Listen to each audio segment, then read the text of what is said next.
সুপ্রিয় উপস্থিতি, শিক্ষার্থী বন্ধু, ভাই বোন যারা আছেন, সবাইকে আজকের পঞ্চম ক্লাসে, কনস্টিটিউশনের পঞ্চম ক্লাসে আপনাদেরকে স্বাগত জানাই। এর আগে ক্লাসগুলো যেগুলো নিয়েছি, ক্লাসগুলো বেশ লম্বা হয়, অনেকে ধৈর্যচ্যুতি ঘটেছে অনেকের, সেজন্য অনেকেই বলেছেন একটু সংক্ষিপ্ত করে নিতে। তো সেই জায়গা থেকে আমরা আরেকটু কম করে পড়াবো, বা দরকার হলে আমরা এপিসোড বেশি করব, সমস্যা নাই, শেষ করে দিব আমরা। আমাদের সঙ্গে থাকেন, লেগে থাকেন, আমরা শেষ করে দিব এই সবগুলো অনুচ্ছেদ, পুরো সংবিধানটা আমি পড়িয়ে শেষ করব। আজকে আমরা পড়াবো এই যে আর্টিকেল 6 থেকে 7B। আমাকে কি শোনা যাচ্ছে কিনা একটু আপনারা জানাবেন কাইন্ডলি, যারা লাইভে আছেন। আমার বড় ভাই বশির ভাই, আসসালামু আলাইকুম।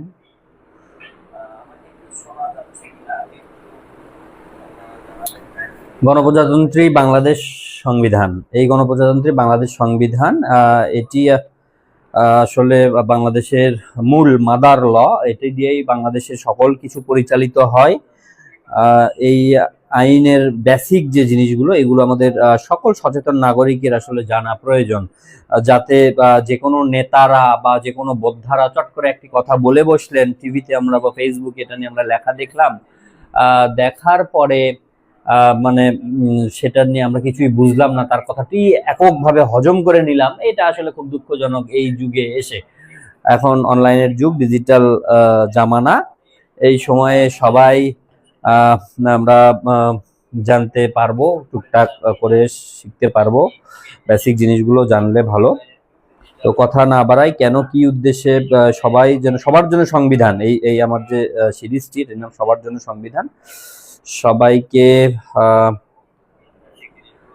আরো কি কি উদ্দেশ্য আছে সেগুলো প্রথম ক্লাসগুলোতে বলেছি, এগুলো বলে আর সময় নষ্ট করব না, আমরা মূল আলোচনায় চলে যাই। আমরা পূর্বের ক্লাসে 5 আর্টিকেল পর্যন্ত পড়েছি, আজকে আমরা পড়ব আর্টিকেল 6।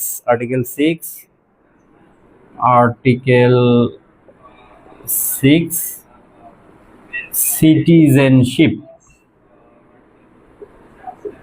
সিটিজেনশিপ। নাগরিকত্ব। আমরা স্বাভাবিকভাবেই যেটি জানি বা বুঝি যে একটা দেশে যারা বসবাস করেন তাদেরকে সেই দেশের নাগরিক বা সিটিজেন বলা হয়।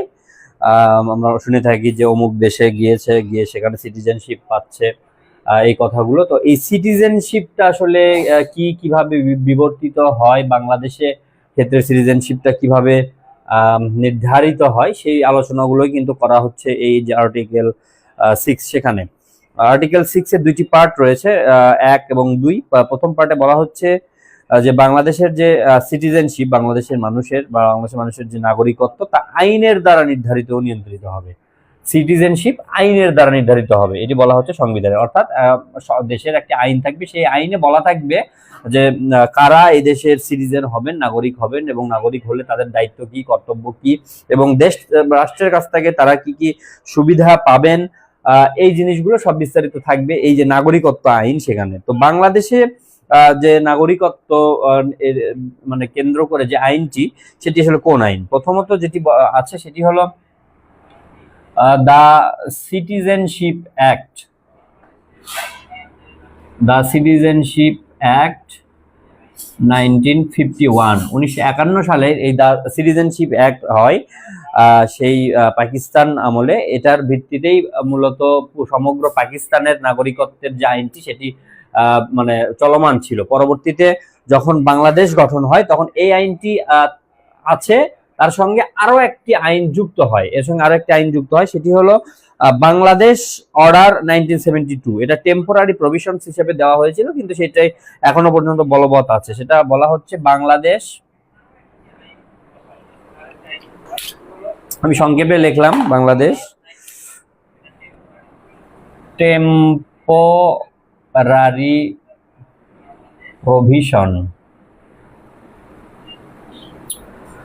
টেম্পোরারি প্রভিশন অর্ডার 1972, 1972 সালে বাংলাদেশ অর্ডার নামে একটি আদেশ জারি করা হয়, তার মাধ্যমে এই বাংলাদেশের নাগরিকত্বের বিষয়টি আসে, কিন্তু টেম্পোরারি, ওই যেটি বললাম যে এই কারণে এটার নাম টেম্পোরারি। আরেকটা আছে যে গণকর্মচারী আইন, এটাতে মূলত বিদেশি নাগরিকের সঙ্গে বিবাহ বিষয়ে সরকারি চাকরিজীবী যারা রয়েছেন তারা যদি বিদেশি কোনো নাগরিককে বিয়ে করতে চান তারা বিয়ে করতে পারবেন, কিন্তু সেটি পূর্বে অনুমোদন নিতে হবে, অনুমতি নিয়ে সরকারের তারা বিয়ে করতে পারবেন, কিন্তু অনুমতি ছাড়া যদি তারা বিয়ে করেন তারা তাদের চাকরি চলে যেতে পারে, এই কথাটি বলা হচ্ছে এই যে গণকর্মচারী আইন সেখানে। অর্থাৎ বাংলাদেশের নাগরিকত্ব এই দুইটি আইন দ্বারা পরিচালিত হয়ে থাকবে।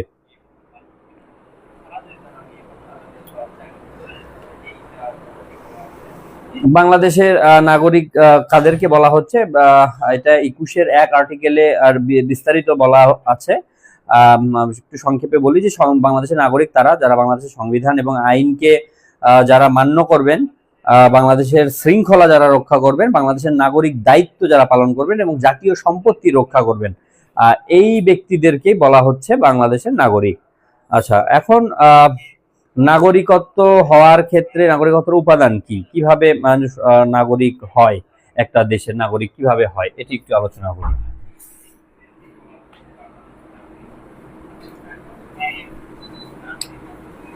আমার কথা কি শোনা যাচ্ছে, বোঝা যাচ্ছে কিনা একটু আপনারা কমেন্টে যদি জানান, বা কোনো প্রশ্ন থাকলে সেগুলো আপনারা জানাবেন, আমি কমেন্টগুলো পড়ে আনসার করার চেষ্টা করব। নাগরিক বিভিন্নভাবে হতে পারে, যেমন জন্মসূত্রে নাগরিক, জন্মসূত্রে নাগরিক, এই আপনি আমি আমরা সবাই সাধারণভাবে তারা সবাই জন্মসূত্রে নাগরিক। আর একটা হচ্ছে রক্তসূত্রে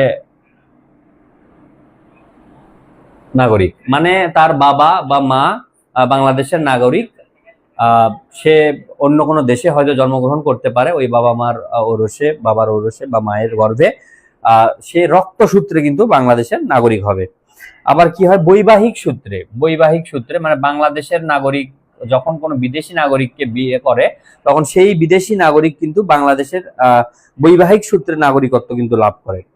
আপনারা জানেন এরকম যে প্রায় দেখা যায় যে প্রেমের টানে বিদেশ থেকে চলে এসেছে, মালয়েশিয়া থেকে, চীন থেকে চলে এসেছে প্রেমের টানে, সিঙ্গাপুর আমেরিকা থেকে চলে আসে, এরা যে বাংলাদেশে আসে, আসার পরে এরা কিন্তু এই বৈবাহিক সূত্রে কিন্তু এরা নাগরিকত্ব অর্জন করে। এছাড়া আছে অনুমোদন সূত্রে, অনুমোদন মানে সরকার যদি কাউকে কোনো বিশেষ উদ্দেশ্যে যদি তার নাগরিকত্ব যদি অনুমোদন করে তখন এটা অনুমোদন সূত্রে নাগরিক হয়। এটা সাধারণত সম্মানসূচক নাগরিকত্ব যেটা দেওয়া হয়, কাজী নজরুল ইসলামকে দেওয়া হয়েছে, তারপরে ফাদার রিগান নামের একজন ব্যক্তিকে সর্বশেষ দেয়া হয়েছিল, মাদার তেরেসাকে দেয়া হয়েছে, এরকম বিভিন্ন সময় অমর্ত্য সেনকে দেয়া হয়েছে। এদেরকে সম্মানসূচক বা বিভিন্ন কারণে নাগরিকত্ব সূত্রে এই যে দেয়া হয়েছে, এদের অনুমোদন সূত্রে নাগরিকত্ব দেওয়া হয়েছে, দুঃখিত।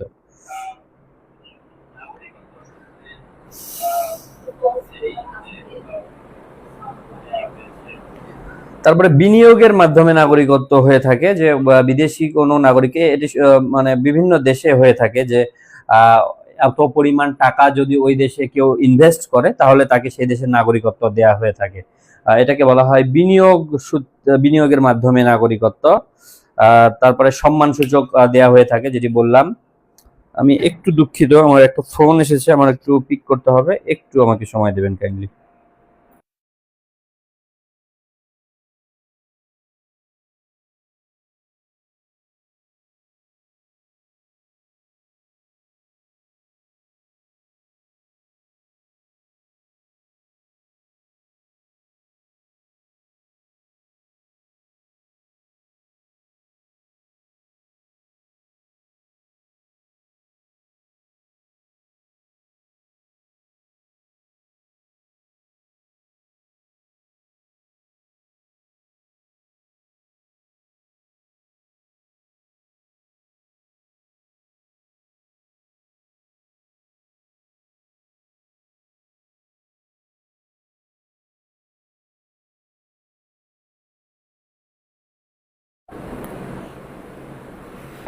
খুবই দুঃখিত, একজন ক্লায়েন্ট ফোন করেছেন, তার আগামীকালকে সমন আছে মামলার, তাকে হাজির হতে হবে, হয়ে জামিন নিতে হবে।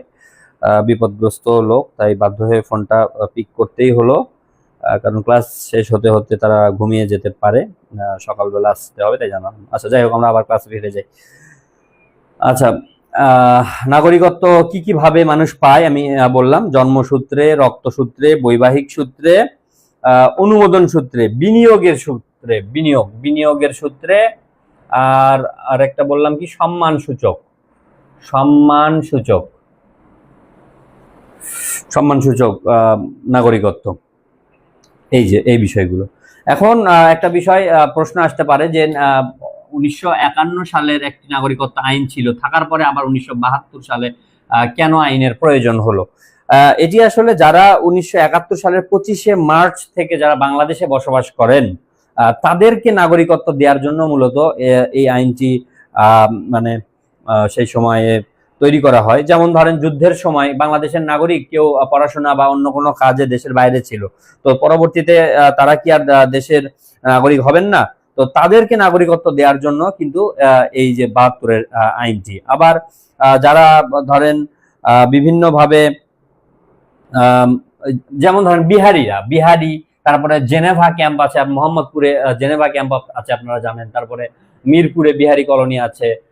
এই যে বিহারিরা বাংলাদেশের বিভিন্ন জায়গায়, সৈয়দপুর বৃহত্তম বিহারি কলোনি, এই বিহারিরা কি তারা যেহেতু জন্মসূত্রে বাংলাদেশের মানে তাদের আদি যেটা আর কি নেটিভ, সেটি আসলে বাংলাদেশের না, যেহেতু এই বিহারি কারা, এটা নিয়ে আলোচনা করতে গেলে অনেক দীর্ঘ আলোচনা হয়ে যাবে, এটা নিয়ে দরকার হলে ইউটিউবে আরেকটি ভিডিও দিব। কিন্তু এই বিহারিদেরকে নাগরিকত্ব দেওয়ার জন্য, কারণ এই বিহারিদের সন্তানরা তারা তো এই দেশেই জন্মগ্রহণ করেছেন, আর তারা বাংলাদেশকে মেনে নিয়ে 25শে মার্চ 71 সালের পর থেকে তারা বাংলাদেশে বসবাস করছেন। এই কারণে তাদেরকে বাংলাদেশের নাগরিকত্ব দেওয়ার জন্য মূলত এই 72 সালের আইনটি তৈরি করা হয়। এখন এই যে নাগরিকত্বের আইন, এটি নিয়ে বেশ কিছু মানে মামলা আছে বিখ্যাত। সেই মামলাগুলোতে এই বিষয়গুলোকে অনেক ক্ল্যারিফাই করা হয়েছে। আমি যে আলোচনাগুলো নিয়ে আসলাম, তার মধ্যে একটি অন্যতম মামলা হলো professor Golam Azam. Professor Golam Azam, professor Golam Azam versus Bangladesh 46 DLR.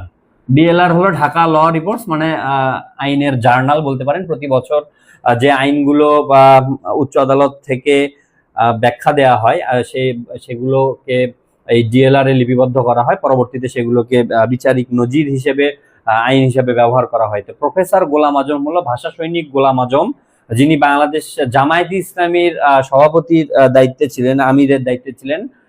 অনেকেই আপনারা চেনেন, আপনার নামটি শুনেছেন গোলাম আজমের। তিনি ডাকসুর এক সময়ের জিএস ছিলেন, ভাষা আন্দোলনে তার অবদান ছিল। পরবর্তীতে জামায়াতে ইসলামীর বিতর্কিত যে অবস্থান মুক্তিযুদ্ধের সময়, সে কারণে তিনি বিতর্কিত হন। এবং এই প্রফেসর গোলাম আজম 71 সালে মুক্তিযুদ্ধের পরপরই নভেম্বর মাসে তিনি পাকিস্তানে চলে যান, এবং পরবর্তীতে প্রফেসর গোলাম আজম, অনেক অনেক লম্বা কাহিনী, এত বলবো না, আমি সংক্ষেপে একটু বলি। প্রফেসর গোলাম আজমকে বাংলাদেশের নাগরিক হিসেবে অস্বীকার করা হয় এবং জাহানারা ইমামের নেতৃত্বে সে সময় গণ আদালতের মাধ্যমে তাকে ফাঁসির আদেশ দেওয়া হয়। এবং এই ফাঁসির আদেশ দেওয়ার কারণে, এই যে গণ আদালত গঠন করেন, এই কারণে তাদের বিরুদ্ধে সে সময় রাষ্ট্রদ্রোহ মামলা করা হয়। জিয়াউর রহমান সরকারের, বিএনপি সরকারের সময় তাদের নামে রাষ্ট্রদ্রোহ মামলা দেওয়া হয়, জাহানারা ইমাম সহ 24 জনের বিরুদ্ধে। তো এই পরবর্তীতে হাইকোর্টের একটি বেঞ্চ, দুইজন বিচারপতির সমন্বয়ে গঠিত একটি বেঞ্চ, তারা একজন রায় দেন প্রফেসর গোলাম আজম নাগরিক হতে পারবেন, আরেকজন বলেন যে হতে পারবেন না। তখন এটি আরেকটি সিঙ্গেল বেঞ্চে পাঠানো হয়। সেখানে একজন বিচারপতি, যেহেতু দুইজন বিচারপতি দুই রকম কথা বলেছেন, তাই যেহেতু সিদ্ধান্তে পৌঁছা যাচ্ছিল না, এই কারণে আবার একটি সিদ্ধান্তে উপনীত হওয়ার জন্য এটি একজন বিচারপতির সমন্বয়ে একটি বেঞ্চ সেখানে আবার পাঠানো হয়। পাঠানো হলে সেখান থেকে তিনি আবার প্রফেসর গোলাম আজমের পক্ষে রায় দেন। তিনি বলেন যে যিনি জন্মসূত্রে বাংলাদেশের নাগরিক, এই ভূখণ্ডের নাগরিক, অন্য যে কোনো ভাবেই তাকে নাগরিকত্ব থেকে কোনোভাবে বহিষ্কার করা যাবে না, তার নাগরিকত্ব কখনো বাতিল করা যাবে না। বাংলাদেশের নাগরিক সে যত খারাপই হোক, যে পাপী করুক, যে অপরাধী করুক না কেন, সে বাংলাদেশের নাগরিক জন্মসূত্রে। রাষ্ট্রহীন তাকে করার কোনো সুযোগ নেই।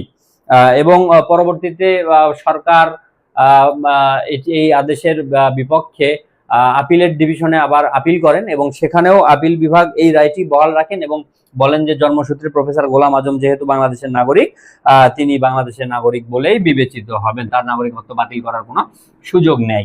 এখন আছে বিহারিদের নাগরিকত্বর বিষয়ে বলা হচ্ছে।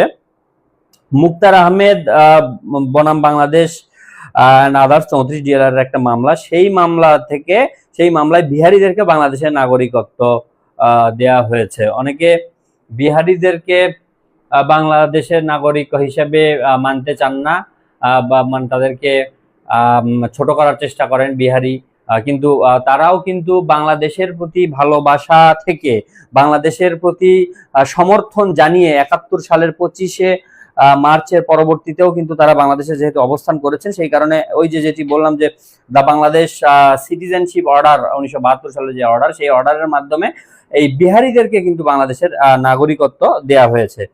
জেনেভা ক্যাম্পের কথা আমি বলেছি, সেখানে যারা রয়েছে সেখানেও কিছু মামলার মাধ্যমে এই বিষয়গুলো কিন্তু পরিষ্কার হয়েছে, সেখানে তারা বাংলাদেশের নাগরিকত্ব লাভ করেন। ডুয়াল সিটিজেনশিপের কথা একটু বলবো, যে দ্বৈত নাগরিকত্ব। দ্বৈত নাগরিকত্ব হলো যে কোনো ব্যক্তি যদি অন্য কোনো দেশে শিক্ষা আর জন্য, কর্মসংস্থানের উদ্দেশ্যে বা যে কোনো প্রয়োজনে যদি কোনো দেশে যান এবং সেখানে যদি অবস্থান করতে থাকেন, তখন সেই দেশ যদি পরবর্তীতে তাকে মানে অনুমোদন দেয় নাগরিক হিসেবে সেই দেশের, তখন সেই ব্যক্তি একই সঙ্গে দুইটি দেশের নাগরিক হিসেবে বিবেচিত হন। তিনি বাংলাদেশের নাগরিক তো ছিলেনই জন্মসূত্রে, আর অপর যে দেশে তিনি শিক্ষা বা ইত্যাদি কারণে গেছেন, গিয়ে সেখানে তিনি নাগরিকত্ব লাভ করেছেন, তখন তিনি দ্বৈত নাগরিকত্ব লাভ করেন। দ্বৈত নাগরিকত্বের বিষয়টি আলোচিত হয় যখন আমাদের সংসদ নির্বাচনের ক্ষেত্রে। আমাদের বাংলাদেশের সংবিধানে বলা হচ্ছে যে কোনো ব্যক্তি যদি বাংলাদেশের সংসদ নির্বাচন করতে চান, অর্থাৎ এমপি হতে চান, তিনি দ্বৈত নাগরিক হতে পারবেন না, একই সাথে দুটো দেশের নাগরিক তিনি হতে পারবেন না, তাকে শুধুমাত্র বাংলাদেশের নাগরিক হতে হবে। কোনো ব্যক্তি যদি দুটি দেশের নাগরিক হন, বাংলাদেশ ব্যতীত যদি অন্য আরো একটি কোনো দেশের নাগরিক হয়ে থাকেন, তাহলে সংসদ নির্বাচনে অংশগ্রহণ করতে হলে পূর্বে তাকে সেই দেশের নাগরিকত্ব সেটিকে স্যারেন্ডার করতে হবে, সেই নাগরিকত্ব তাকে ছেড়ে দিয়ে তারপরে শুধুমাত্র তিনি বাংলাদেশের নির্বাচনে অংশগ্রহণ করতে পারবেন। যদিও অনেক ক্ষেত্রে এটা মানা হচ্ছে না এবং অনেক ক্ষেত্রে গোপন করে এটি করা হচ্ছে, যখন যারা ক্ষমতায় থাকছেন তাদের লোকজনের এই অপরাধগুলোকে ঢেকে দেওয়ার চেষ্টা করা হচ্ছে, যেটি সম্পূর্ণ অন্যায় এবং অসাংবিধানিক। আচ্ছা, এখন আমরা যাব 6 আর্টিকেল 6 আমরা পড়ছিলাম। আর্টিকেল 6 এর যে দ্বিতীয় পার্ট, এখানে বলা হচ্ছে, এটিও কিন্তু খুবই গুরুত্বপূর্ণ একটি আলোচনার বিষয়। এখানে বলা হচ্ছে বাংলাদেশের জনগণ জাতি হিসেবে বাঙালি এবং নাগরিকগণ বাংলাদেশী বলে পরিচিত হবেন। জাতি হিসেবে বাঙালি এবং নাগরিকগণ বাংলাদেশী হিসেবে পরিচিত হবেন। এটা আসলে কি? 1972 সালের যে সংবিধান, 72-এর সংবিধানে ছিল বাঙালি, বাংলাদেশের মানুষ জাতি হবেন এই যে বাঙালি, যেটি আমি এখন আপনাদেরকে পড়ে শোনালাম, যে জাতি হিসেবে বাঙালি কিন্তু নাগরিকগণ হবেন বাংলাদেশি। পঞ্চদশ সংশোধনী সংবিধানের 1979 সালে জিয়াউর রহমান সাহেব এটি কি করে যান? বাংলাদেশি, বাংলাদেশের যারা মানুষ তাদের জাতীয়তা হলো বাংলাদেশি, এজন্য জিয়াউর রহমানকে বাংলাদেশি জাতীয়তাবাদের জনকও বলা হয়ে থাকে। পরবর্তীতে 2011-তে যখন পঞ্চদশ সংশোধনী করা হয়, সেখানে আবার বলা হয় যে বাঙালি হবেন, ওই বা পূর্বের এই 72টাকেই ফিরিয়ে আনা হয় 11-তে। তো এটার আসলে পার্থক্য কি? আপনারা জানেন যে বাংলাদেশ যে একটি রাষ্ট্র, বাংলাদেশ নামক রাষ্ট্রের মধ্যে শুধু কিন্তু বাঙালিরাই বসবাস করেন না। বাঙালি কারা? যারা বাংলা ভাষা বলেন তারাই কিন্তু বাঙালি। বাংলাদেশের ভূখণ্ডে এখানে কিন্তু চাকমা, মারমা, মগ, মুরং, হাজং, সাঁওতাল, পাঙ্গন, বিভিন্ন রকম জাতিগোষ্ঠী তারা রয়েছেন, তাদের আলাদা আলাদা ভাষা রয়েছে। এবং ওই যে বিহারি যারা বললাম, যারা বাংলাদেশের নাগরিক, কিন্তু তাদের ভাষা কিন্তু উর্দু, কিন্তু তারপরও কিন্তু তারা বাংলাদেশি নাগরিক। তাহলে এই যে যারা বাংলাদেশের যারা নাগরিক আছেন, তারা কিন্তু তাহলে নাগরিক হিসেবে জাতীয়তা, তাদের জাতীয়তা বাংলাদেশি জাতীয়তাবাদী কিন্তু পারফেক্ট জাতীয়তাবাদ। আর এই বাঙালি জাতীয়বাদটা, এটা অনেকে বলে থাকেন, সমালোচক যারা রয়েছেন তারা বলেন যে এটি ভারত থেকে আমদানিকৃত জাতীয়তাবাদ এই বাঙালি জাতীয়তাবাদ, কারণ বাংলা ভাষাভাষী কিন্তু পশ্চিমবঙ্গে রয়েছে, আর আমাদের যে পূর্ববঙ্গ অংশ আমরা একসময় ছিলাম, আমরা সকলেই কিন্তু বাঙালি ভাষাভাষী। তো সেই সূত্রে ভারতীয় যারা রয়েছেন তারা এবং আমরা সকলেই কিন্তু বাঙালি, কিন্তু আমরা সকলেই কিন্তু বাংলাদেশী নয়। এই বাঙালি জাতীয়তাবাদটি বাংলাদেশিদের উপরে চাপিয়ে দেওয়ার পেছনে একটি রাজনৈতিক দুর্বিসন্ধি আছে বলে বলা হয়, যে বাঙালিরা যেন মনোমগজে যেন এটি ধারণ করে যে আমরা আসলে এই ভারতের যারা বাংলা, পশ্চিম বাংলা বা একটা সময় আমরা ভারতেরই অংশ ছিলাম, আমরা সামহাও আমরা বিচ্ছিন্ন হয়েছি, কিন্তু আমরা এখনো মনে প্রাণে বাঙালি। এই জিনিসটাকে ইস্টাবলিশ করার জন্যই মূলত বাঙালি জাতীয়তাবাদকে সামনে মানে পুশ করে দেওয়া হয়েছিল বাংলাদেশের সংবিধানে। পরবর্তীতে জিয়াউর রহমান সাহেব তিনি কিন্তু এটিকে পরিবর্তন করে বাংলাদেশি জাতীয়তাবাদ করেন। আচ্ছা, বাঙালি জাতীয়তাবাদ ছাড়াও আরো তো বিভিন্ন রকম জাতীয়তাবাদ হতে পারে, যেমন ধরেন যে ধর্মের ভিত্তিতে জাতীয়তাবাদ হতে পারে, মুসলিম জাতীয়তাবাদ, হিন্দু জাতীয়তাবাদ। যেমন মুসলিম হিন্দু জাতীয়তাবাদী রাজনীতি করছে ভারতে আপনার মোদি বা বিজেপি, তারা কিন্তু হিন্দু জাতীয়তাবাদী রাজনীতি করছে। তো আবার ধর্মের ভিত্তিতে, সংস্কৃতির ভিত্তিতে, সাহিত্যের ভিত্তিতে কিন্তু জাতীয়তাবাদ কিন্তু গড়ে উঠতে পারে। মানে তারা এই মুসলিম জাতীয়তাবাদ, এই জাতীয়তাবাদ গুলোকে বলা হয়ে থাকে আসলে যে সাংস্কৃতিক ঐক্য। আর যখন একটি রাষ্ট্র হয়, রাষ্ট্রের যেটি জাতীয়তাবাদ সেটিকে বলা হয় রাষ্ট্রীয় ঐক্যের প্রতীক হলো এই রাষ্ট্রীয় যে জাতীয়তাবাদ। এখানে যে ভাষারই মানুষ হোক, যে ধর্মেরই মানুষ হোক, তার যে সংস্কৃতি হোক না কেন, সকলেই বাংলাদেশের যে নাগরিক, সেটি কিন্তু এই বাংলাদেশি নাগরিক এই জিনিসটার মাধ্যমে কিন্তু উঠে আসে। ওই যে যেটি বললাম যে মগ মুরং যারা রয়েছে, যারা আমাদের ক্ষুদ্র জাতিসত্তা নৃগোষ্ঠী যারা রয়েছেন, তারা সহ বিহারি অবাঙালি যারা আছে, তারা সকলেই কিন্তু বাংলাদেশি বলে বিবেচিত হবেন। কারণ 23-এর ক অনুচ্ছেদ আছে একটি, 23-এর ক 23A, এই অনুচ্ছেদ সংবিধানে, সেখানে বলা হচ্ছে যে রাষ্ট্র বিভিন্ন উপজাতি, ক্ষুদ্র জাতিসত্তা নৃগোষ্ঠী ও সম্প্রদায়ের অনন্য বৈশিষ্ট্যপূর্ণ আঞ্চলিক সংস্কৃতি ও ঐতিহ্য সংরক্ষণ, উন্নয়ন ও বিকাশের ব্যবস্থা করবেন। অর্থাৎ এই যে আদিবাসী বলছে, যারা উপজাতি যারা আছেন, অনেকে তাদেরকে আদিবাসী বলে থাকেন বা তারা দাবি করেন আদিবাসী, কিন্তু অনেক তারাই কি আসলে এই ভূখণ্ডের ভূমিপুত্র কিনা, তারাই কি আদি নিবাসী কিনা, এটি নিয়ে কিন্তু অনেক বিতর্ক রয়েছে। কিন্তু ইতিহাস বলে যে তারা আসলে আদি নিবাসী না, এখানে বহু আগে থেকে ওই যারা মানে মিডল ইস্ট থেকে যারা এসেছেন মুসলিমরা, শাসকরা, তারা এসে এখানে শাসন করেছেন এই ভূখণ্ডে। এটি আরেক আলোচনা, সেটি অন্য কোনো সময় অন্য কোনো ভিডিওতে আলোচনা করা যাবে, যেহেতু সংবিধানের ক্লাস আমরা এই আলোচনার মধ্যেই থাকতে চাই। তো এই কারণে আসলে বাংলাদেশি জাতীয়তাবাদটি গুরুত্বপূর্ণ। তাহলে 6-2 যেটি সেখানে কি বলা হচ্ছে সেটি আমি আপনাদেরকে বললাম, যে মানে রাষ্ট্রীয় যে জাতীয়তাবাদ, সেখানে কিন্তু দেশপ্রেমের বিষয়টি থাকবে। শুধুমাত্র ভাষা, সংস্কৃতি, ধর্ম এই বিষয়গুলো থাকলে চলবে না, সঙ্গে দেশপ্রেমটাকে একত্রিত হতে হবে, এবং সেই দেশপ্রেম কিন্তু সবকিছুর ঊর্ধ্বে বিবেচিত হবে। ওই ভাষা, সংস্কৃতি সবকিছু, যারা বাংলাদেশের নাগরিক, যারা মুসলিম রয়েছেন, এখানে কিন্তু মুসলিম জাতীয়তাবাদের আগে তার বাংলাদেশি নাগরিক। এখানে হিন্দু, মুসলিম, খ্রিস্টান, বৌদ্ধ যে যাই থাকুন না কেন, যে ভাষাই থাকুন না কেন, ভাষা ব্যবহার করুন না কেন, সবাই তারা বাংলাদেশি বলে বিবেচিত হবেন। এবং কেন এই ভ্রান্ত জাতীয়তাবাদটাকে আমাদের মধ্যে ঢুকিয়ে দেওয়ার চেষ্টা করা হচ্ছিল, সেটি কিন্তু আমি সংক্ষেপে ইতিমধ্যে আপনাদেরকে বলে ফেলেছি।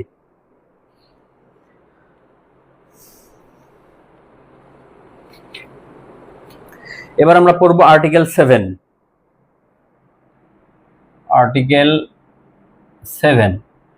আর্টিকেল 7-এ বলা হচ্ছে, যারা ক্লাসটা শুনছেন তারা কি আসলে শুনতে পাচ্ছেন কিনা আমি বুঝতে পারছি না, একটু যদি কেউ কমেন্ট করতেন আমার বুঝতে সুবিধা হতো। দয়া করে একটু রেসপন্স করবেন, বা কেউ কোনো কিছু বুঝতে না পারলে, কোনো প্রশ্ন থাকলে আমাকে জিজ্ঞাসা করবেন।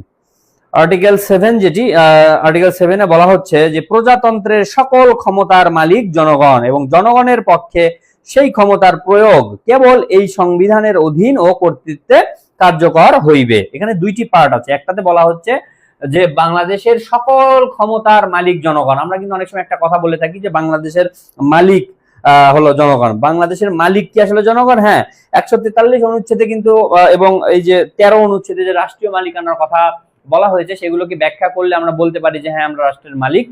রাষ্ট্রের প্রতিটি উপাদানের মালিক এই বাংলাদেশের যারা জনগণ তারা। কিন্তু বাংলাদেশের মালিক যে আমরা যে জনগণ, তারা এই বাংলাদেশে এখন যত মানুষ আছে তারা সবাই মিলে তো আর দেশটাকে চালাতে পরিচালনা করতে পারবেন না।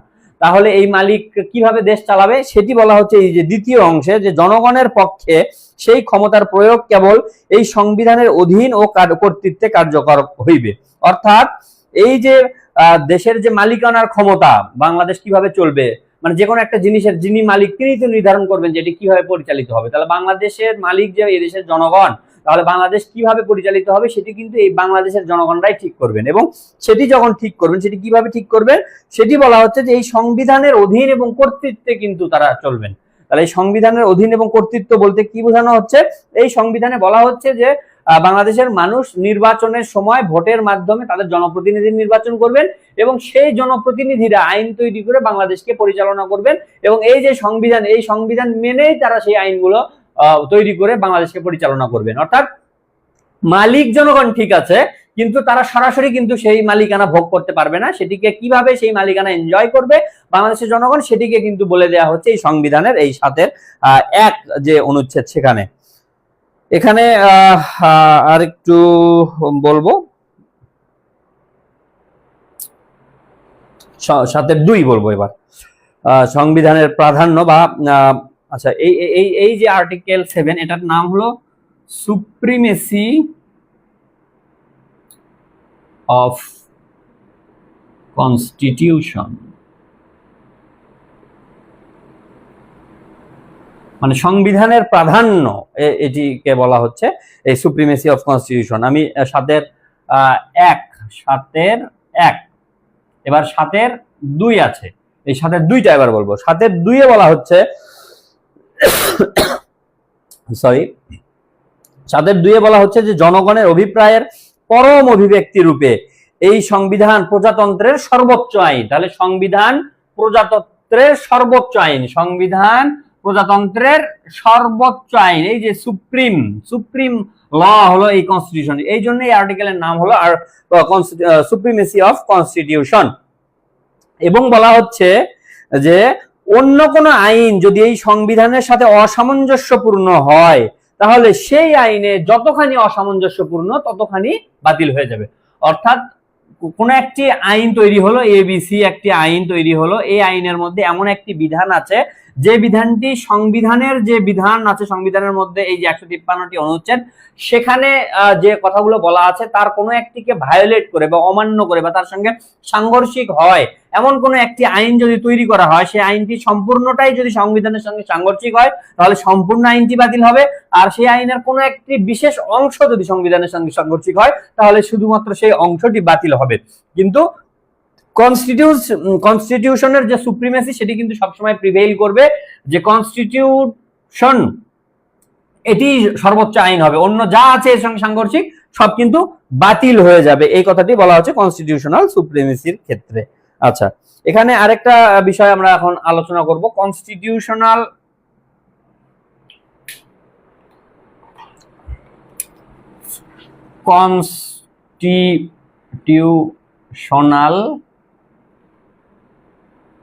সুপ্রিমেসি। যারা স্টুডেন্ট তারা এটা নোট করে নিতে পারেন, কনস্টিটিউশনাল সুপ্রিমেসি আর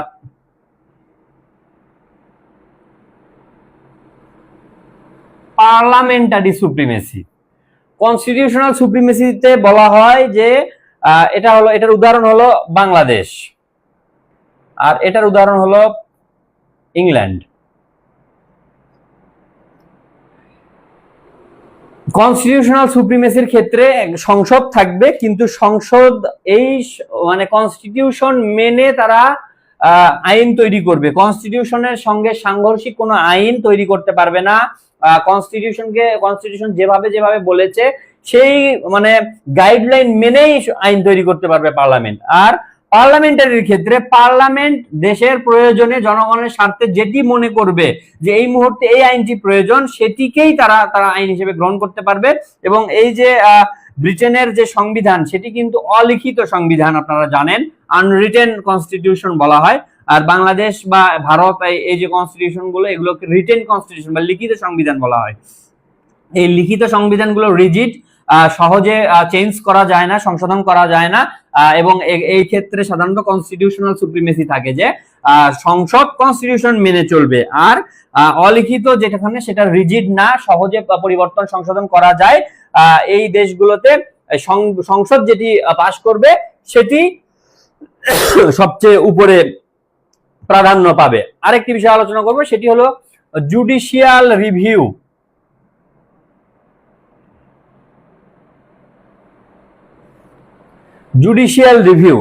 জুডিশিয়াল রিভিউটা কি একটু আপনারা খেয়াল করবেন, যে বাংলাদেশে যদি এমন কোনো আইন তৈরি করা হয়, সংসদ যদি এমন কোনো আইন তৈরি করে যে আইনটি আসলে সংবিধানের সাথে সাংঘর্ষিক, তাহলে এই আইনটি মানে আমরা যে বলছি যে বাতিল হবে, তাহলে কিভাবে সেটি বাতিল হবে, কে বাতিল করবে? আমরা জনগণের, রাষ্ট্রের মালিক, ঠিক আছে, কিন্তু সংসদ যদি একটা আইন তৈরি করে, আমরা ফেসবুকে লিখলাম বা চিঠি বা যে কোনো এনি হাও আমরা যদি বলি যে এখন এই আইনটা সংবিধানের সাথে সাংঘর্ষিক, এইটা কিন্তু আমরা মানে বাতিল করতে হবে, তাহলে এটা কি আসলে মানে হয়? এটা কি কখনো হবে? তাহলে কে করবে এটা?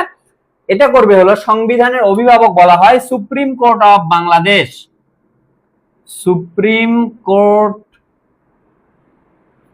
অফ বাংলাদেশ, এই সুপ্রিম কোর্ট অফ বাংলাদেশ বা বাংলাদেশের যে সুপ্রিম কোর্ট, একে বলা হয় যে বাংলাদেশের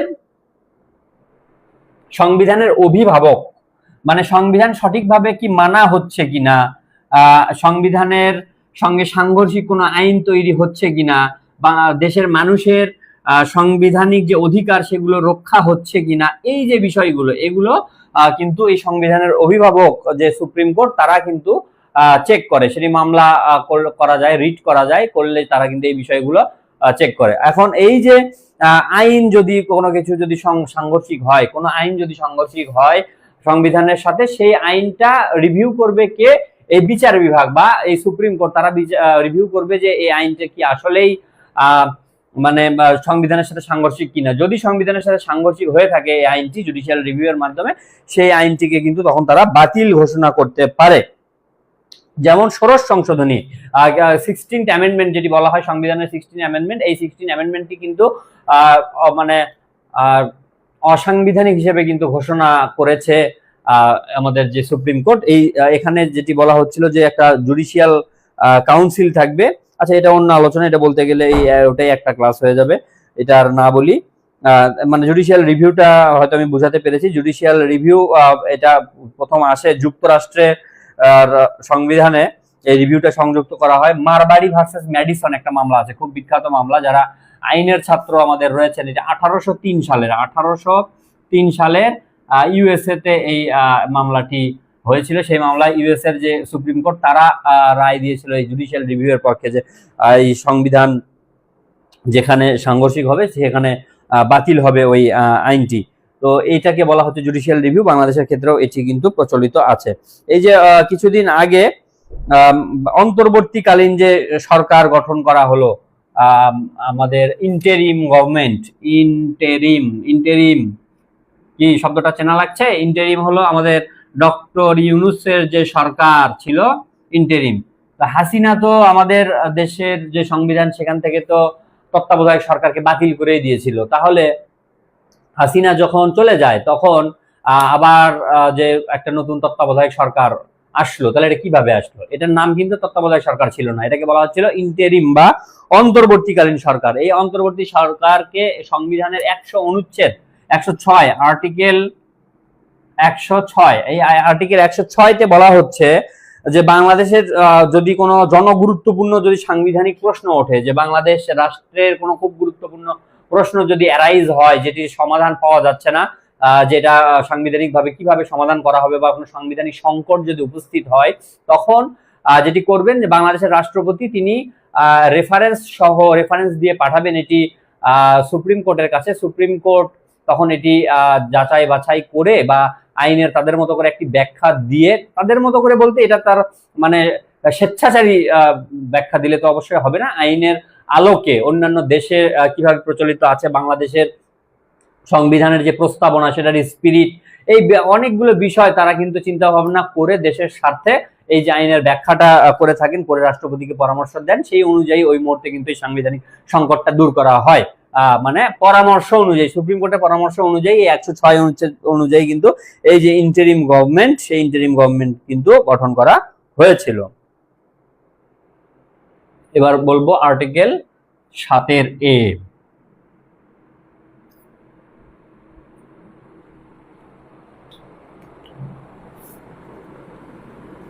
আর্টিকেল 7(a), আর্টিকেল 7(a) তে যেটি বলা হচ্ছে যে সংবিধান বাতিল, স্থগিতকরণ ইত্যাদি অপরাধ।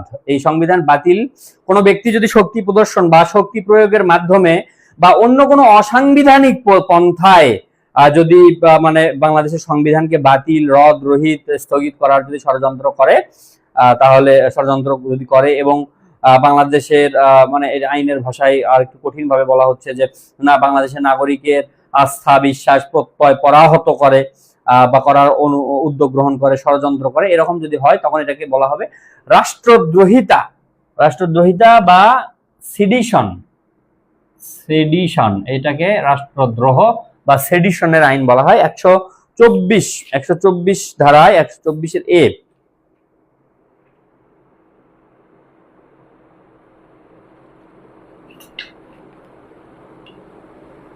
পেনাল কোড, বাংলাদেশের যে পেনাল কোড আছে, পেনাল কোড বা দণ্ডবিধি, পেনাল কোড